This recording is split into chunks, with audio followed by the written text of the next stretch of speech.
we might face mass starvation by 2050. But rest assured, we might have solutions for this. Stay tuned!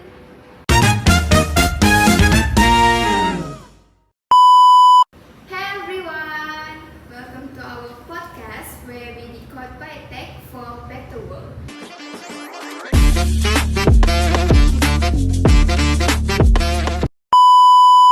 Lovely.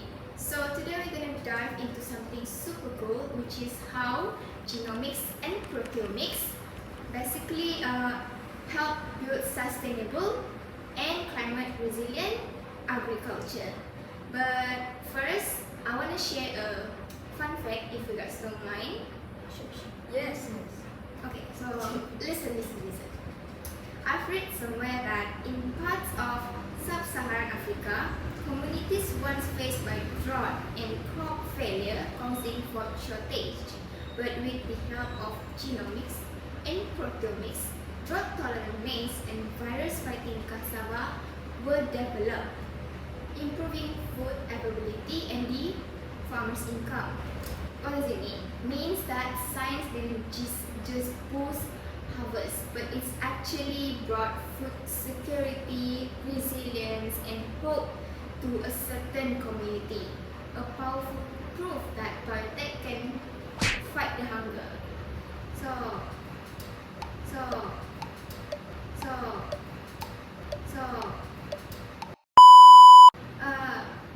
Before we jump into the main topic for today, I'm gonna ask you guys something. Sure. Why do you think agriculture is important? I think for food security, since it provides the food needed to sustain growing population. Oh, okay. For me, the income, because many people, money.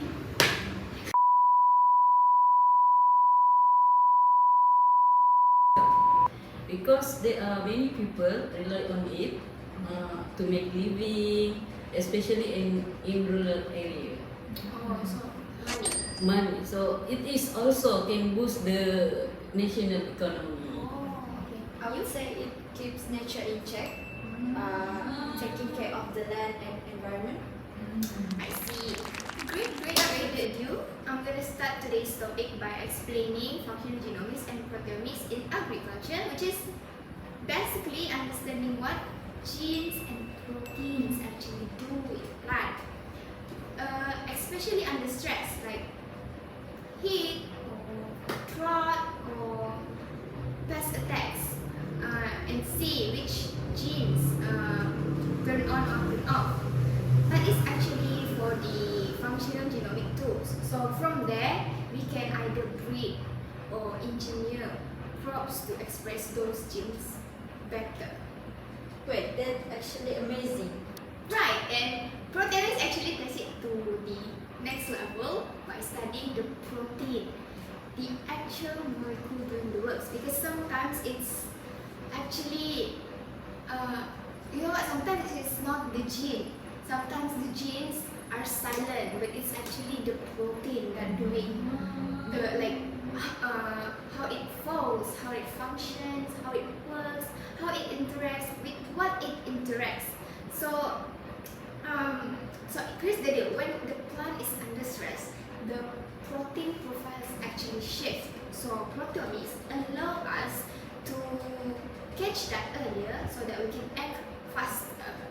So functional and proteomic are kind of like real world tool for food security. Ah. So they are not just lab tools. Totally, because this is just based on my from my point of view, from my own opinion. I would consider them as frontliner in food security because the way we look at it first, they help farmers reduce inputs like less need for water, less need for pesticide, less need for fertilizer. So how they like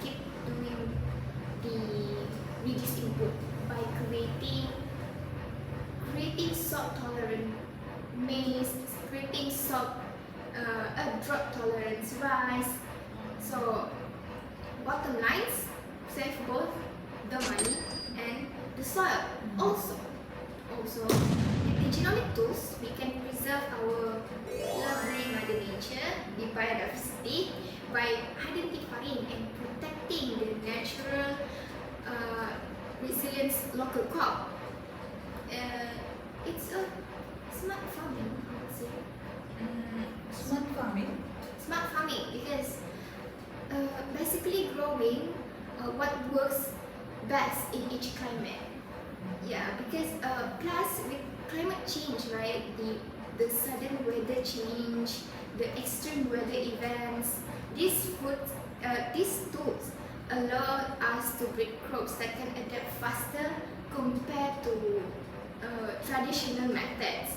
All in all, genomics and proteomics basically give us a smarter, more efficient way to produce food, and most importantly, sustainable. Oh, that is actually interesting. But wait, how does genomics contribute to crop improvement? Let me answer for that. So it really starts with identifying which gene are linked to the trait. So we care about like higher yield, drought or salt tolerance, or even better nutritional content. Think of it as trying to find the exact switches in the plant's DNA that control things like how much grain it produces or how well it survives heat. So once researchers know which gene do what, they can use that info to either breed plant that naturally carry those traits or even directly edit the gene to enhance them.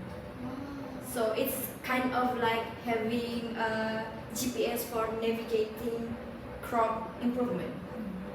So much more targeted and efficient than traditional trial and error breeding.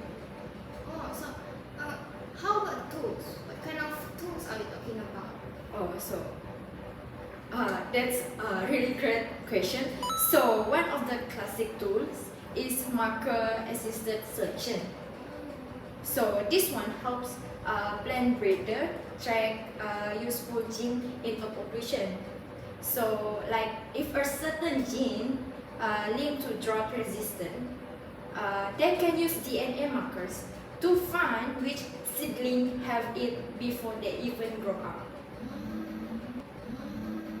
So super time saving, right? So then there's genomic selection, which is a bit more advanced. It uses a ton of genetic data and fancy algorithm to predict which plant have the best overall performance. So even before we test them in the field. So like AI for plants, basically. Oh, thank you. I get it now. Yeah, and of course I want to add another tools. So there is a CRISPR. You guys know, right? Yeah. So here's the gene editing. Superstar, of course. With CRISPR, the scientists can go in and tweak a specific gene with incredible accuracy. So instead of waiting generation to breed in a trait, you can just make that change in DNA directly, like very like directly. Oh, So it's already been used in rice, for example, to boost yield or improve drought resistance by editing genes like OSHCX2.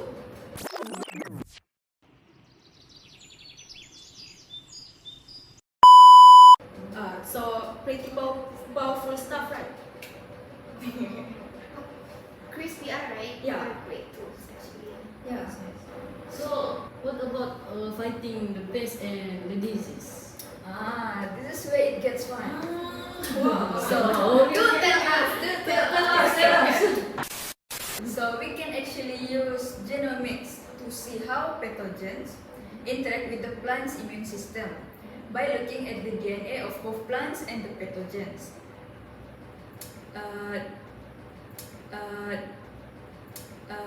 So nowadays, scientists can figure out which genes are actually the troublemakers and which genes are actually helping the plants to fight back.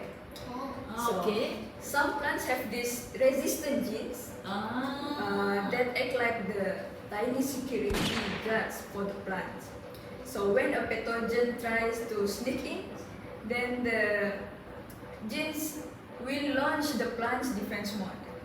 So yeah, with genomics, we can breed or engineer crops to recognize early the enemy and activate stronger defense. It's like training the plants to spot the villain before it gets hurt. I see. You get it or not? Yeah. So now we have the tools. So what about the methods? So we have there are two major methods. Okay. First, we have the genetic modification First (GM) one. and the genomic selection. With genetic modification, we directly introduce the useful genes into the plant. It could be from another plant species or even microbes. Like, let's say we have wild tomatoes that doesn't get sick easily. So we get the genes, the resistant genes from the wild tomatoes, and take it and give it to the farm tomatoes. Then boom, the farm tomatoes will get stronger, just like the wild tomatoes. Okay. Understood. Understand. So for the genomic selection, Yes. scientists do screen thousands of plants, then to find the ones with the best genetic makeup. Then the ones with the genetic makeup they will use to breed for the next generation. So it's actually a high-tech matchmaking, and it's actually save a lot of time compared to traditional breeding. Understand. But we've been talking about genomics. Then how about proteomics? What does it brings to the table? So from what I know, proteomics let us see how the plants reacts to the stress at the molecular level. For example, when they face the heat, high salinity, and also during the drought. It shows us which protein can increase or decrease. For example, during those drought conditions. For example, during drought, plants produce more heat shock protein or antioxidant enzymes that help to protect the plant cells from being damaged. I would say. Besides, it can also maintain their stability. Proteomics also help us to identify those helpful proteins and understand how they are working to keep the plant alive. Proteomics is amazing. Oh, sure. Yeah. Thank you for letting us know. There is more actually. Okay. Interesting. Proteomics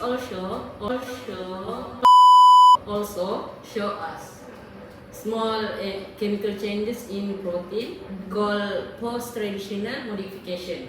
Yes, I know that. These changes can switch the protein on or off. Kind of like flipping a light switch, you know, the on off one. Yes, that one. This is a very important because plants needs to react quickly A few moments later. to stress, and this is one of the fastest way for them to do it. Wait, I have a question for that.